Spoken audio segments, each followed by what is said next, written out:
আজকে অক্টোবরের 6 তারিখ 2025 সালে এই মুহূর্তে আমরা আছি ঢাকা জেলার ডেমরা থানার কোনাপাড়া দাঁড়িয়ে। আমি একটা বিষয় বলতে চাচ্ছি যে বর্তমান সমাজে এক শ্রেণীর মানুষ আদম কবীর আল্লাহকে সেজদাটারে অস্বীকার করছে। আদম কবীর আল্লাহকে সেজদাকে অস্বীকার করার কারণে আল্লাহ পাকের রসুল পাঠানোর যে উদ্দেশ্য ছিল এই উদ্দেশ্যটা ব্যর্থ হচ্ছে।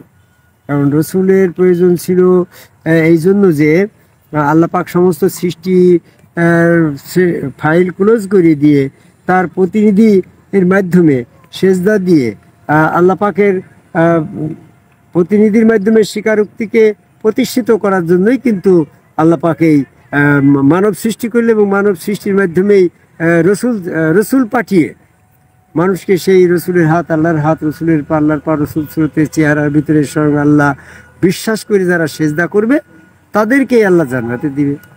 এই উদ্দেশ্যেই রসুল পাঠিয়েছে। এখন যদি কেউ আদম সেজদাটা অস্বীকার করে বা বাদ দেয় তাহলে রসুলের তো কোনো প্রয়োজন নেই। রসুল ব্যবস্থার কি প্রয়োজন আছে? রসুল ব্যবস্থার প্রয়োজন আছে এই জন্য যে রসুলের মাধ্যমে সেজদা দিয়ে মানুষ শয়তান থেকে পবিত্র হবে। এই পবিত্রতার পরে সে আল্লাহ পাকের কাছে দয়া ক্ষমা পাবে এবং সে জান্নাতে যাবে। রসুল বাদ দিয়ে আদম কবীর আল্লাহকে সেজদা বাদ দিয়ে সমস্ত সৃষ্টি পাপের কারণে দোজখে চলে যাচ্ছে। নূরের 14 নম্বর এখানে বলছে, আসমান তোমরা দুনিয়াতে যে সমস্ত কর্মে লিপ্ত আছো আল্লাহ যদি তোমাদের দয়া ক্ষমা না করে মহাশাস্তির থেকে কেউ রেহাই পাবে না। তাহলে মহাশাস্তির থেকে রেহাই পেতে হলে আল্লাহ পাকের ক্ষমা দরকার। আল্লাহর ক্ষমা পেতে হলে আল্লাহ পাকের দলমুক্ত হওয়া দরকার। আল্লাহ পাকের দলমুক্ত হতে হলে শয়তানের দল থেকে বেরিয়ে আসা দরকার। কিছু বলি, শয়তানের দল থেকে বেরিয়ে আসতে হলে শয়তান বিরোধী কাজ করা দরকার। শয়তান বিরোধী কাজ করতে হলে ওই আদম কবীর আল্লাহকে সেজদা করা দরকার। ওই সেজদা না করেই তো ইবলিস কাফের হয়েছে। তাহলে এই আদম কবীর সেজদা করা দরকার হলেই একজন রসুল দরকার। বর্তমান রসুল যদি না থাকে তো সেজদা কাকে করবে? কোন মাধ্যমে সেজদা করে তুমি পবিত্র হবা? কোন মাধ্যমে সেজদা করে তুমি শয়তানের থেকে মুক্তি বেরিয়ে আসবা? তাহলে আদম কবীর সেজদা বর্তমানে যারা বিরোধিতা করছে, অস্বীকার করছে, বর্তমানে জামাত ইসলাম, চরমোনাই, ফুরফুরা, মানিকগঞ্জ, আটুসি, হিজবুত তাহরির, হেফাজত ইসলাম, কাদিয়ানি, টুপি পাগড়ি, জুব্বা ধারা, মস্কাটা, যে সমস্ত মানুষ ইসলামের নাম নিয়ে জিতির দল আছে এরা সব আদম সেজদা বিরোধী। এরা সব এদের অনুসারী কাফের।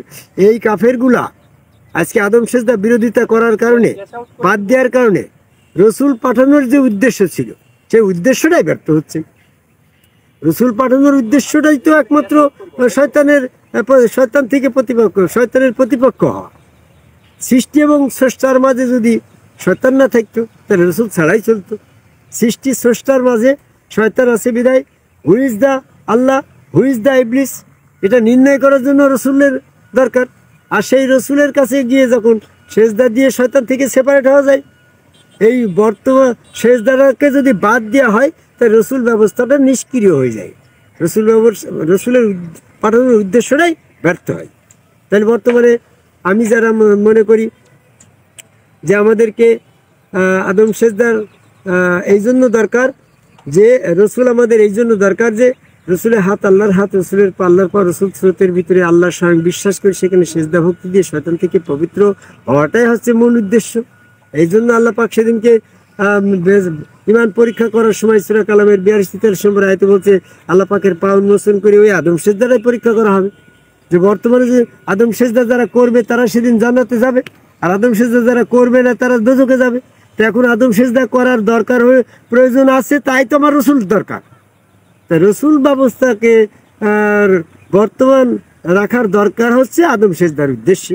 আদম সেজদা যদি না থাকে তাহলে রসুল ব্যবস্থারও কোনো দরকার নেই।